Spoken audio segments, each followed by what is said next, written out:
Assalamualaikum warahmatullahi wabarakatuh. Salam sejahtera untuk kita semua. Saudaraku sekalian, bayangkan sebuah bangsa yang baru saja meraih kemerdekaan, yang baru merasakan manisnya kebebasan setelah ratusan tahun dijajah. Bangsa yang bertekad menatap masa depan dengan harapan dan iman.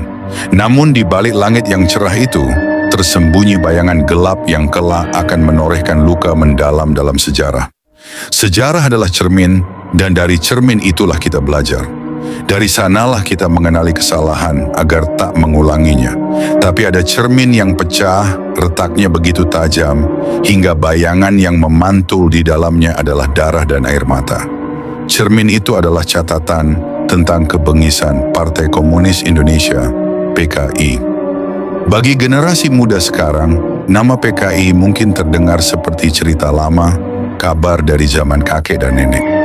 Ada yang hanya mendengar sepintas, ada pula yang meragukannya. Tetapi percayalah, sejarah tidak pernah berbohong.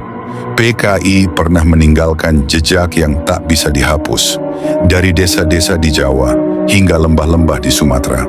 Jejak itu berupa darah yang mengalir, tangis yang pecah, dan nyawa yang melayang sia-sia. Bangsa besar bukanlah bangsa yang menutup mata terhadap sejarahnya. Bangsa besar adalah bangsa yang berani menatap luka, yang mampu belajar dari kesalahan, dan yang tak gentar untuk menegakkan keadilan, meski kebenaran itu pahit untuk ditelan. Pada masa Presiden Soekarno, ideologi komunis memperoleh tempat istimewa melalui konsep Nasakom, nasionalisme, agama, dan komunisme. PKI bukan lagi sekadar partai politik. Mereka telah menjelma menjadi kekuatan yang menunggu peluang. Namun, mereka tidak cukup puas menunggu jalur konstitusional melalui pemilu. Mereka menempuh jalan gelap, menyusup ke pusat kekuasaan, menyingkirkan lawan, memanfaatkan situasi presiden yang sakit, menempatkan tokohnya di jabatan strategis, dan menjerumuskan para ulama yang berani bersuara ke penjara. Kebengisan PKI bukan sekadar perlawanan politik. Ini adalah serangan terhadap nilai dasar bangsa, terhadap iman dan keyakinan, terhadap fondasi moral yang telah menjadi pijakan sejak kelahiran Republik ini. Ulama, santri, pejabat, polisi, rakyat kecil, tak ada yang luput dari kekejaman mereka. Dari sudut-sudut desa yang sunyi hingga gedung-gedung pemerintahan yang megah, tercatat satu nama, kekejaman yang tak termaafkan. Bayangkan sejenak, seorang santri muda yang baru menginjak pesantren, seorang kepala desa yang berdedikasi untuk rakyatnya, seorang ulama yang hanya mengajarkan kebaikan, semua menjadi korban. Mereka bukan sekadar angka dalam catatan sejarah. Mereka adalah manusia dengan harapan, keluarga, dan masa depan yang direnggut secara kejam. Dan meskipun waktu terus berjalan, meski dunia modern mencoba melupakan, sejarah tetap mencatat. Dari awal kemerdekaan hingga puncak tragedi gerakan 30 September 1965, PKI menorehkan jejak kekerasan yang tak terhapuskan. Mereka menculik, menyiksa, membantai, dan menakut-nakuti bangsa sendiri. Luka yang mereka tinggalkan bukan sekadar sejarah, tapi peringatan bagi setiap generasi bahwa kebebasan dan iman tidak bisa dijaga tanpa kewaspadaan. Hari ini kita akan membuka lembaran-lembaran kelam itu. Lembaran kisah yang akan mengabarkan dengan jelas betapa bengisnya PKI, betapa mahalnya harga persatuan bangsa, dan betapa pentingnya kita mengenang sejarah agar tragedi serupa tak pernah terulang.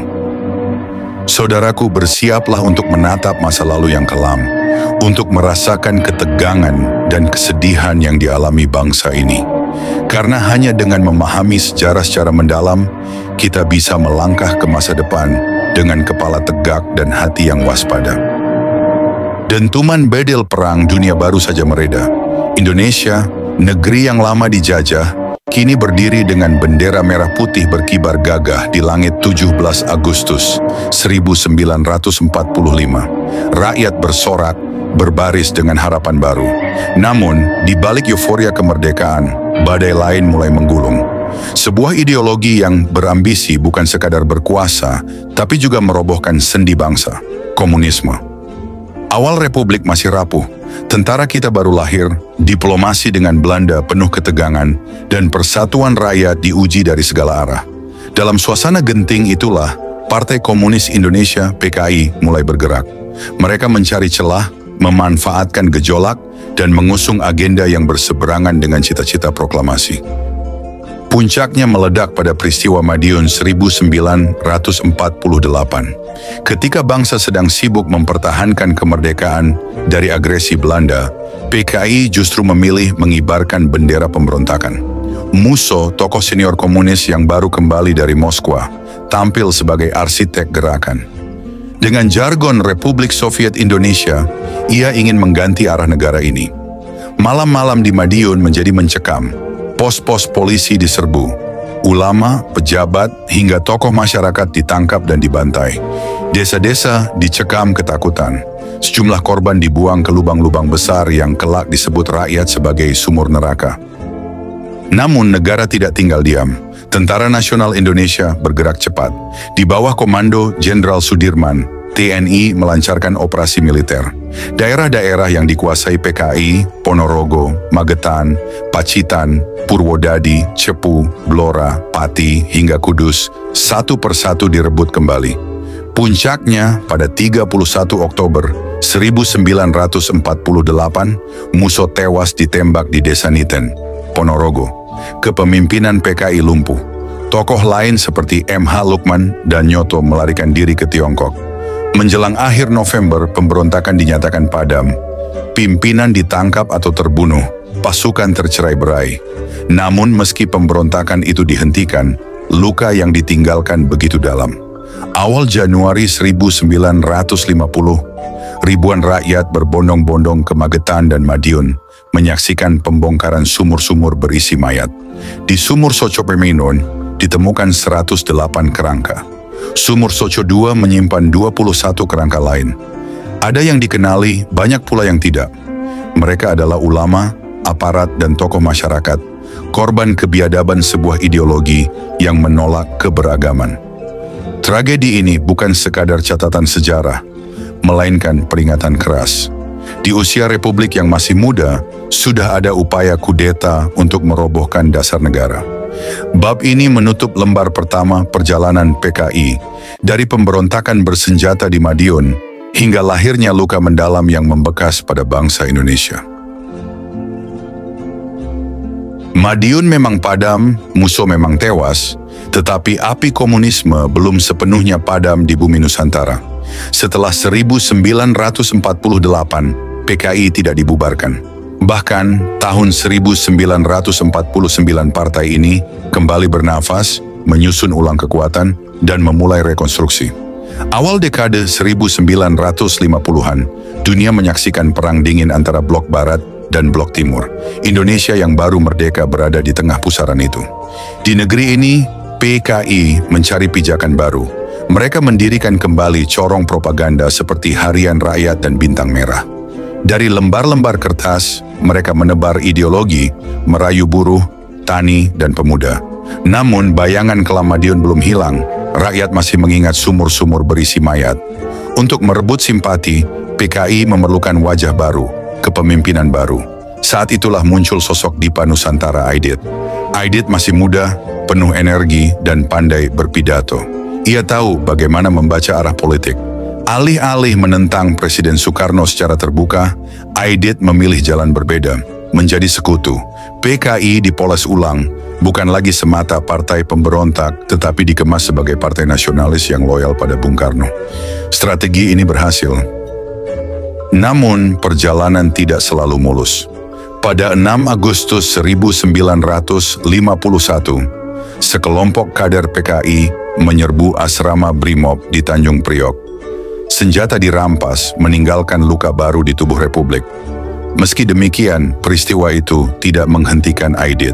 Ia justru memanfaatkan momentum untuk mempertegas bahwa partainya adalah kekuatan besar yang harus diperhitungkan. Di sisi lain, dua tokoh lama PKI yang sempat mengasingkan diri, M.H. Lukman dan Nyoto, kembali dari Tiongkok. Bersama Aidit, mereka membentuk trio yang kelak membawa PKI ke puncak kejayaannya. Langkah besar datang pada pemilu 1955. Untuk pertama kalinya bangsa Indonesia menggelar pemilihan umum yang demokratis. Partai-partai besar bersaing, Masyumi dengan basis Islam modernisnya, PNI dengan nasionalisme Soekarnoisnya, NU dengan kekuatan santri tradisionalnya, dan PKI dengan basis buruh taninya. Hasilnya mengejutkan banyak pihak. PKI berhasil masuk 4 besar, berada di bawah Masyumi, PNI, dan NU. Sebuah pencapaian besar untuk partai yang beberapa tahun sebelumnya terlibat dalam pemberontakan berdarah. Bagi Aidit dan kawan-kawan, ini adalah tanda bahwa strategi baru mereka berhasil. PKI tidak hanya bertahan, tetapi juga tumbuh subur. Bagi bangsa Indonesia, hasil ini menjadi tanda bahaya. Partai yang pernah mengangkat senjata melawan negara kini duduk sejajar dengan kekuatan politik terbesar. Era baru pun dimulai. PKI bukan lagi sekadar partai pinggiran. Mereka kini telah kembali ke panggung utama politik Indonesia, bersiap melangkah ke babak yang lebih berani. Tahun-tahun setelah pemilu 1955 membawa Indonesia ke persimpangan jalan. Negeri yang baru berdiri ini tengah mencari bentuk demokrasi yang stabil, sementara perpecahan ideologi semakin tajam. Di tengah pusaran itu, PKI memanfaatkan setiap celah. Tahun 1957, di Palembang, para ulama dari berbagai penjuru negeri berkumpul dalam sebuah kongres besar. Mereka satu suara, mengharamkan ideologi komunis dan mendesak Presiden Soekarno agar melarang PKI beserta semua organisasi di bawahnya. Namun desakan itu ditolak. Bung Karno, yang saat itu tengah membangun konsep demokrasi terpimpin, memilih mempertahankan keberadaan PKI di panggung politik. Sementara itu, ketidakpuasan di daerah makin membara. Di Sumatera dan Sulawesi, kelompok-kelompok anti-PKI yang juga menentang dominasi politik pusat bangkit melakukan koreksi. Mereka menuduh Jakarta terlalu dekat dengan komunis, dan pada 15 Februari 1958 lahirlah PRRI Permesta, Pemerintah Revolusioner Republik Indonesia. Bagi Soekarno, pemberontakan ini adalah ancaman serius. Namun bagi PKI, ini adalah kesempatan emas. Dengan retorika yang tajam, mereka menuduh Partai Islam Masyumi terlibat dalam PRRI, sehingga memperlemah lawan politik terbesar mereka. Sementara TNI berhasil memadamkan pemberontakan itu, PKI semakin menguat dalam legitimasi. Aidit dan para pemimpin PKI tidak hanya bermain di dalam negeri. Pada 11 Juli 1958, ia bersama Rewang menghadiri Kongres Partai Persatuan Sosialis Jerman di Berlin Timur. Hubungan internasional ini mempertegas bahwa PKI memiliki jejaring global yang kokoh, didukung blok komunis dunia. Namun puncak dari strategi politik PKI datang pada tahun 1960. Bung Karno memperkenalkan sebuah konsep yang akan menjadi penopang utama politiknya. Nasakom, singkatan dari nasionalisme, agama, dan komunisme. Di atas kertas, Nasakom adalah upaya merangkul semua kekuatan. Tetapi dalam praktiknya, ini membuka pintu lebar-lebar bagi PKI untuk masuk kembali ke tubuh pemerintahan. PKI menyambut dengan gegap gempita. Mereka bukan lagi oposisi, melainkan bagian resmi dari keluarga besar Republik. Tekanan politik dari PKI bahkan membuat Bung Karno mengeluarkan keputusan Presiden nomor 2 tahun 1960 yang secara resmi membubarkan Partai Masyumi. Bagi rakyat banyak, keputusan ini terasa ganjil. Masyumi yang dikenal sebagai partai besar Islam justru dipinggirkan, sementara PKI yang punya rekam jejak pemberontakan justru didekap. Namun begitulah arah sejarah bergerak saat itu. Komunis semakin kokoh di panggung politik nasional. Dan di balik panggung, sebuah laporan dari Departemen Luar Negeri Amerika Serikat pada medio 1960 mencatat, keanggotaan PKI sudah mencapai 2 juta orang. Angka yang mengejutkan menjadikan PKI sebagai partai komunis terbesar di luar Uni Soviet dan Tiongkok. Bab ini menutup era 1950-an, sebuah dekade di mana PKI berhasil mengubah dirinya dari partai yang terpuruk pasca Madiun menjadi salah satu pilar resmi politik Indonesia. Tapi semua ini baru awal dari panggung yang lebih besar. Sebentar lagi PKI akan masuk lebih dalam, bukan hanya sebagai partai, tapi juga sebagai kekuatan yang ikut menentukan arah negara. Awal dekade 1960-an, peta politik Indonesia semakin berubah. Bung Karno semakin yakin bahwa sistem demokrasi ala Barat tidak cocok untuk negeri ini. Ia menggantinya dengan sistem demokrasi terpimpin, suatu konsep di mana presiden menjadi pusat kendali dan semua kekuatan politik wajib tunduk pada garis revolusi yang ia tentukan. Bagi PKI, inilah panggung emas. Aidit dan kawan-kawan tahu, kedekatan dengan Bung Karno adalah kunci untuk mengukuhkan pengaruh. Dan benar saja, pada tahun 1962, DN Aidit diangkat menjadi Menteri Negara. Sebuah pencapaian luar biasa bagi partai yang 14 tahun sebelumnya dituduh melakukan pemberontakan berdarah di Madiun. PKI tidak hanya bergerak di ranah politik, mereka juga menyusup ke jantung kehidupan rakyat. Organisasi-organisasi onderbau seperti BTI, Barisan Tani Indonesia, Pemuda Rakyat, Gerwani, hingga Lekra bergerak masif. Dari sawah, pabrik, hingga panggung kesenian, suara komunis menggema. Tahun 1963, PKI melangkah lebih jauh. Mereka melontarkan gagasan yang membuat TNI terperangah. Pembentukan Angkatan Kelima, yaitu milisi rakyat bersenjata yang terdiri dari buruh dan tani. Ide ini datang langsung dari Aidit, yang terinspirasi dari revolusi Tiongkok. Bagi PKI, ini adalah cara memperkuat kekuatan politik dengan kekuatan bersenjata. Namun bagi TNI, khususnya Angkatan Darat, gagasan ini adalah ancaman langsung. Senjata di tangan massa komunis berarti membuka peluang pertumpahan darah. Ketegangan politik semakin terasa. PKI mulai menekan kelompok-kelompok Islam. Ulama-ulama dan tokoh agama yang menentang komunisme kerap menjadi sasaran. Di Jawa Timur dan Jawa Tengah terjadi penangkapan, penganiayaan, bahkan pembunuhan terhadap tokoh-tokoh Islam yang berani menentang garis PKI. Salah satu sasaran PKI adalah Organisasi Pemuda Islam. Gerakan Pemuda Islam Indonesia, GPII, yang dikenal keras menentang komunisme, dipaksa dibubarkan pada tahun 1963. Tindakan ini menunjukkan bahwa PKI tidak hanya ingin berkuasa di panggung politik, tapi juga berambisi membungkam setiap suara yang melawan mereka. Sementara itu, di panggung internasional, hubungan Indonesia-Tiongkok semakin mesra. Presiden Soekarno bersahabat erat dengan Mao Zedong dan Zhou Enlai. Dukungan Beijing memperkuat posisi PKI yang merasa semakin dekat pada cita-cita revolusi dunia. Namun semakin tinggi pohon menjulang, semakin kencang pula angin yang menerpa. Kedekatan PKI dengan Bung Karno dan Tiongkok membuat kecurigaan Angkatan Darat semakin besar. Bagi sebagian perwira militer, langkah-langkah Aidit dan partainya hanyalah menunggu waktu sebelum pecah menjadi konfrontasi terbuka. Bab ini menutup periode awal 1960-an, masa ketika PKI tidak lagi sekadar partai politik, melainkan bagian resmi dari pemerintahan. Mereka duduk di kursi menteri, mereka menyebar pengaruh ke sawah dan pabrik, mereka memegang media, seni, dan organisasi massa. Tapi di balik itu, api konflik dengan tentara dan kelompok Islam sudah mulai menyala. Api yang kelak akan membesar dan menyulut tragedi nasional. Tahun 1964,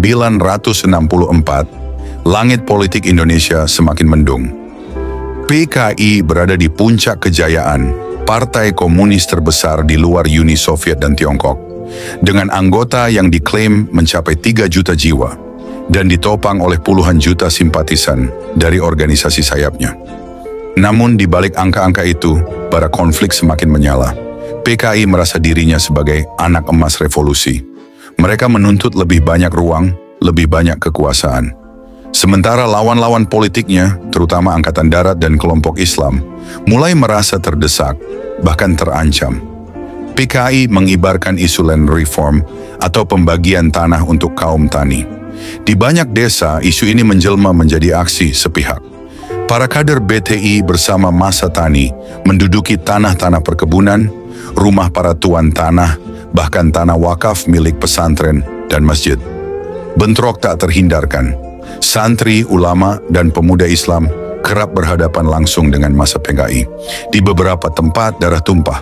Bagi PKI, aksi sepihak ini adalah bukti keberpihakan pada kaum tertindas. Bagi lawannya, ini adalah tindakan anarki yang merusak tatanan masyarakat desa. Sementara itu, di kota-kota besar, PKI menggencarkan propaganda. Lekra menyerang habis-habisan para sastrawan dan seniman yang tidak sejalan. Mereka menuduh para penulis non-komunis sebagai budayawan borjuis atau antek kapitalis. Suasana kehidupan intelektual dicekik oleh sensor ideologi. Di bidang politik, Aidit semakin intens mendekati Bung Karno. Ia tampil sebagai anak ideologis yang paling setia. PKI mendukung penuh gagasan Bung Karno tentang poros Jakarta, Beijing, Pyongyang, Hanoi, dan mendesak Indonesia semakin menjauh dari Barat. Namun, di sisi lain, hubungan PKI dengan Angkatan Darat semakin memburuk. Gagasan Angkatan Kelima, yakni persenjataan buruh dan tani, kembali didorong oleh Aidit. Angkatan Darat menolak keras. Menjelang pertengahan 1965, suasana semakin panas. Isu tentang adanya Dewan Jenderal, sekelompok perwira tinggi Angkatan Darat yang disebut-sebut hendak menggulingkan Presiden Soekarno, didorong kuat oleh propaganda PKI. Aidit meniupkan narasi bahwa militer adalah ancaman bagi revolusi dan bagi Bung Karno sendiri. Isu ini semakin menegangkan hubungan antara PKI dan Angkatan Darat. Di tengah kondisi ini, kesehatan Presiden Soekarno mulai menurun. Ketidakpastian soal siapa yang akan menggantikan sang pemimpin besar semakin memperkeruh suasana. PKI berambisi menempatkan diri sebagai pewaris utama revolusi, sementara Angkatan Darat jelas tidak akan membiarkan itu terjadi. Masyarakat hidup dalam ketakutan. Di desa, aksi sepihak terus berlangsung. Di kota, propaganda saling serang. Di balik layar, konspirasi dan intrik politik memuncak. Semua elemen menuju satu titik, sebuah ledakan besar yang tidak bisa dihindarkan. Dan ketika bulan September 1965 tiba, ledakan itu benar-benar terjadi. Bab ini menutup babak persiapan menuju tragedi. Semua ketegangan, semua konflik, semua ambisi berpuncak pada satu malam yang kelak dikenal sebagai Gerakan 30 September. Sebuah peristiwa yang akan mengubah arah sejarah bangsa selamanya. Malam itu, 30 September 1965, Jakarta terlihat seperti biasa. Lampu-lampu kota menyala, masyarakat tidur lelap, dan para pemimpin bangsa beristirahat setelah hari yang panjang.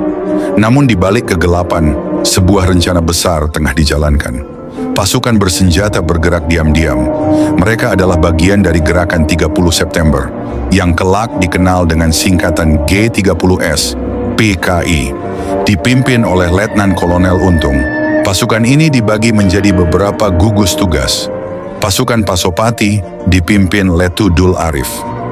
Pasukan Pringgondani dipimpin Mayor Udara Sujono. Pasukan Bima Sakti dipimpin Kapten Suradi. Misi mereka menculik para jenderal Angkatan Darat yang disebut sebagai bagian dari Dewan Jenderal, yang konon hendak menggulingkan Presiden Soekarno. Satu persatu, para jenderal itu didatangi di rumah mereka. Jenderal Ahmad Yani diculik setelah melawan dengan gagah. Letjen R. Suprapto, Letjen MT Haryono, Letjen S. Parman, Maijen Sutoyo, Siswomi Harjo, dan Maijen DI Panjaitan turut ditangkap dengan kekerasan. Di rumah Jenderal Nasution, tembakan dilepaskan. Putrinya yang masih kecil, Ade Irma Suryani Nasution, terkena peluru, kemudian wafat 6 hari setelahnya. Seorang ajudan, Kapten Pierre Tendean, ditangkap karena dikira Nasution, lalu ikut menjadi korban. Malam itu, rumah-rumah para jenderal berubah menjadi arena penyergapan. Tangisan keluarga, dentuman senjata, dan jeritan minta tolong mewarnai kegelapan. Para jenderal yang ditangkap digiring ke sebuah lokasi terpencil di Jakarta Timur, Lubang Buaya. Di sana, mereka disiksa dengan kejam sebelum akhirnya dibunuh.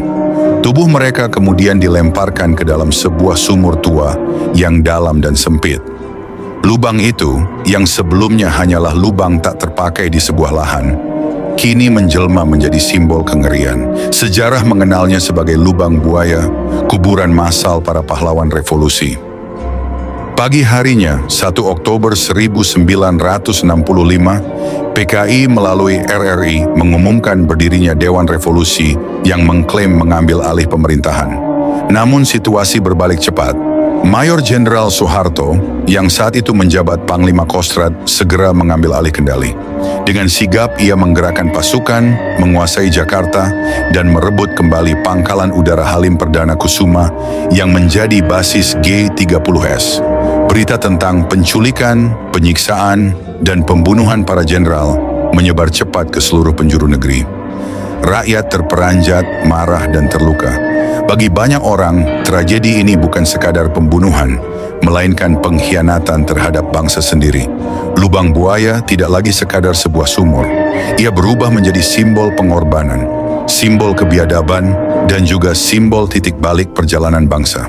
Tragedi malam 30 September 1965 meninggalkan luka mendalam. Para jenderal Angkatan Darat gugur dengan cara mengenaskan. Rakyat Indonesia murka. Angkatan Darat di bawah kepemimpinan Mayor Jenderal Soeharto segera mengambil langkah tegas untuk memulihkan keamanan negara. Hanya dalam beberapa hari setelah kudeta gagal, markas PKI dan kantor organisasi sayapnya di ibu kota diserbu. Dokumen, pamflet, dan senjata disita. Para pimpinan partai diburu. Dipa Nusantara Aidit, tokoh utama PKI, melarikan diri ke Jawa Tengah, namun akhirnya ditangkap dan dieksekusi pada November 1965. Nyoto, salah satu tokoh teras PKI, ditangkap dan kemudian hilang dari panggung sejarah. Ribuan kader PKI ditangkap di seluruh Jakarta. Ibu kota kembali dalam kendali Angkatan Darat, tetapi api amarah rakyat sudah menyebar ke pelosok negeri. Di desa-desa Jawa Tengah, Jawa Timur, hingga Bali, massa rakyat bangkit. Mereka menuntut balas atas pembantaian para ulama, tokoh masyarakat, dan perwira yang selama ini menjadi korban aksi sepihak PKI. Di banyak tempat, massa menyerbu rumah kader komunis. Bendera merah dibakar, kantor-kantor PKI digerebek. Tidak sedikit yang berakhir dengan pembalasan berdarah. Organisasi-organisasi Islam seperti Ansor NU dan Pemuda Muhammadiyah menjadi garda depan dalam perlawanan rakyat. Di Jawa Timur terjadi berbagai pertempuran kecil di desa-desa. Di Bali, bentrokan antara massa pro dan anti PKI meluas, menelan banyak korban jiwa. Militer mengorganisir operasi penumpasan. PKI dinyatakan sebagai pengkhianat negara. Para anggotanya ditangkap, diinterogasi, banyak pula yang dieksekusi tanpa proses panjang. Pada Desember 1965, wilayah Aceh dinyatakan bersih dari PKI. Daerah-daerah lain menyusul. Pemerintah mengumumkan daftar organisasi terlarang, terutama sayap-sayap PKI, Pemuda Rakyat, Gerwani, BTI, Lekra, dan Sopsi. Dengan keputusan politik, seluruh jaringan PKI dihancurkan. Puncaknya terjadi pada 11 Maret 1966. Presiden Soekarno menandatangani sebuah surat sakti, Surat Perintah 11 Maret Super Semar. Isinya memberi wewenang penuh kepada Jenderal Soeharto untuk mengambil langkah-langkah pengamanan demi stabilitas negara. Bersama surat itu, operasi pembubaran PKI semakin memiliki dasar hukum yang kuat. Pada 12 Maret 1966, PKI dinyatakan sebagai partai terlarang. Sebulan kemudian, organisasi buruh yang pro-PKI ikut dibubarkan. Dan akhirnya, pada 5 Juli 1966, Majelis Permusyawaratan Rakyat Sementara, MPRS, mengesahkan TAP MPRS nomor 25 tahun 1966 yang menegaskan pembubaran PKI sekaligus pelarangan penyebaran ideologi Marxisme, Leninisme, dan komunisme di seluruh Indonesia. Namun, badai balasan ini tidak datang tanpa harga. Ribuan, bahkan ratusan ribu orang yang dituduh terlibat PKI ditangkap, dipenjara, atau dieksekusi. Banyak keluarga terpecah, banyak desa kehilangan generasi mudanya. Sejarah mencatat masa ini bukan hanya sebagai penumpasan PKI, tetapi juga sebagai salah satu periode paling berdarah dalam perjalanan Indonesia modern. Setelah badai pembalasan yang mengguncang tanah air, Indonesia memasuki babak baru. Tahun 1966 menjadi titik peralihan. Dari era Soekarno menuju era baru yang dipimpin oleh Jenderal Soeharto. Presiden Soekarno masih berusaha mempertahankan posisinya. Ia berpidato, membela diri, bahkan menyatakan bahwa PKI pernah berjasa bagi revolusi, namun dukungan semakin menyusut. Militer, partai-partai politik, dan rakyat sudah tidak percaya lagi. Soekarno kian terisolasi, sementara Soeharto perlahan tapi pasti mengambil alih kendali negara. Meski PKI dilarang, sisa-sisa kekuatannya masih ada. Sudisman, salah satu tokoh teras, mencoba mengorganisir ulang partai. Namun ia segera ditangkap, diadili, dan dijatuhi hukuman mati pada tahun 1967.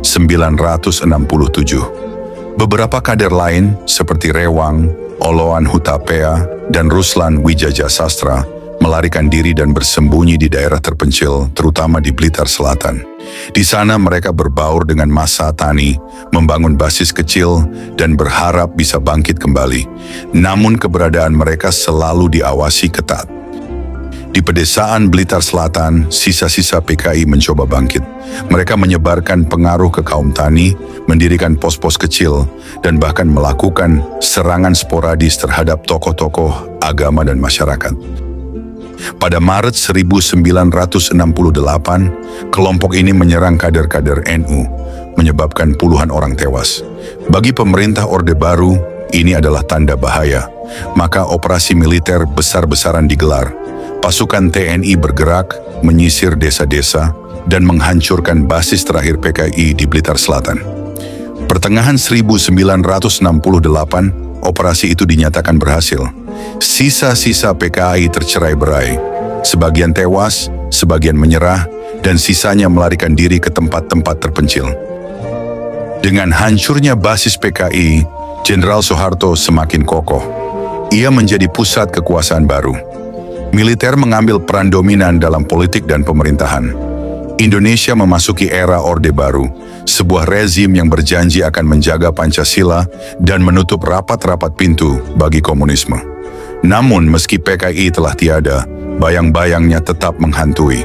Trauma kekerasan, luka sosial, dan prasangka ideologis terus hidup dalam memori bangsa. Di sekolah-sekolah sejak SD hingga SMA, murid-murid wajib mempelajari sejarah G30S PKI. Setiap tahun, terutama menjelang 30 September, film dokumenter pengkhianatan G30S PKI diputar serentak di televisi dan di gedung-gedung bioskop. Film itu menampilkan dengan detail adegan penculikan, penyiksaan, hingga pembunuhan para jenderal di Lubang Buaya. Bagi generasi muda Orde Baru, ingatan tentang PKI dibentuk melalui tayangan itu. Ketakutan, kebencian, dan kewaspadaan ditanamkan sejak dini. Meski PKI sudah dibubarkan, ribuan orang yang pernah terkait dengan partai itu masih hidup dalam pengawasan ketat. Banyak yang ditahan di penjara bertahun-tahun tanpa pengadilan. Ada pula yang diasingkan ke Pulau Buru, Maluku. Bagi masyarakat luas, cap bekas PKI menjadi stigma berat. Mereka sulit mendapatkan pekerjaan, anak-anak mereka kerap didiskriminasi, dan keluarga mereka selalu diawasi. Setiap organisasi massa, partai politik, dan kelompok masyarakat dipaksa untuk menegaskan kesetiaan pada Pancasila. Pemerintah Orde Baru menegakkan aturan asas tunggal Pancasila sebagai ideologi wajib semua organisasi. Dengan demikian, ruang bagi ideologi lain, apalagi komunisme, benar-benar ditutup rapat. Namun, di balik itu semua, ada sisi lain yang jarang terdengar. Banyak keluarga korban, baik dari pihak PKI maupun dari masyarakat yang terlibat konflik, menyimpan luka yang dalam. Ada yang kehilangan ayah, suami, anak, atau saudara. Ada yang hidup dalam trauma, ketakutan, dan rasa tidak adil. Luka itu diwariskan diam-diam dari mulut ke mulut di balik pintu rumah jauh dari ruang publik. Selama 3 dekade, narasi resmi dikuasai sepenuhnya oleh pemerintah. PKI diposisikan sebagai pengkhianat mutlak, sementara Orde Baru tampil sebagai penyelamat bangsa. Generasi demi generasi tumbuh dengan narasi tunggal itu. Namun narasi tunggal ini juga menyimpan dilema. Ia menutup ruang untuk dialog, membuat luka sejarah hanya bisa dibicarakan dalam bisik-bisik. Saudaraku, sejarah adalah guru yang abadi. Ia bukan sekadar deretan tanggal, nama tokoh, atau peristiwa berdarah. Ia adalah cermin. Cermin yang memantulkan wajah kita sendiri agar kita tahu siapa kita, dari mana kita berasal, dan hendak kemana kita melangkah. Perjalanan panjang yang kita telusuri, dari pemberontakan Madiun 1948, rekonstruksi PKI, hingga tragedi kelam 30 September 1965, menyisakan satu pelajaran besar, bahwa ideologi yang memaksakan kehendak, yang menolak keberagaman, yang menggunakan kekerasan untuk meraih kuasa, akan selalu berakhir dalam kehancuran. Tragedi Lubang Buaya, pembantaian para ulama di Jawa Timur, konflik berdarah di Bali, hingga ribuan keluarga yang kehilangan sanak saudara, semuanya meninggalkan luka yang amat dalam. Luka itu adalah milik seluruh bangsa Indonesia, bukan hanya milik satu kelompok. Luka itu tidak boleh kita abaikan, tapi juga tidak boleh kita biarkan menjadi bara dendam yang terus membakar. Ia harus kita jadikan peringatan bahwa bangsa ini hanya akan bertahan bila kita bersatu di atas dasar Pancasila. Sejarah PKI juga mengingatkan kita tentang pentingnya kewaspadaan nasional, bahwa ideologi yang bertentangan dengan Pancasila bisa muncul kapan saja dengan wajah berbeda. Hari ini mungkin bukan dengan bendera merah Palu Arit, tapi dengan cara lain yang lebih halus, lewat budaya, pemikiran, atau bahkan teknologi. Karena itu, kewaspadaan generasi muda adalah benteng terakhir bangsa. Saudaraku, bangsa Indonesia adalah bangsa besar. Kita lahir dari rahim sejarah yang penuh darah, air mata, dan pengorbanan. Namun justru dari situlah kita menjadi kuat. Kita belajar bahwa persatuan lebih berharga daripada ambisi pribadi, dan bahwa kebebasan sejati hanya bisa hidup bila ada keadilan, musyawarah, dan keikhlasan untuk menghormati sesama. Marilah kita jaga warisan itu. Marilah kita rawat kebersamaan itu, agar generasi mendatang tidak lagi mewarisi luka, melainkan mewarisi harapan. Sejarah PKI adalah lembaran hitam dalam perjalanan bangsa. Namun dari lembaran hitam itu kita menemukan tinta emas berupa pelajaran yang tak ternilai. Jangan pernah biarkan ideologi kekerasan tumbuh di negeri ini. Semoga kita semua menjadi generasi yang bijak, yang tidak hanya mengingat sejarah, tetapi juga menggunakannya untuk menuntun langkah menuju masa depan Indonesia yang lebih adil, damai, dan bermartabat. Terima kasih. Wassalamualaikum warahmatullahi wabarakatuh.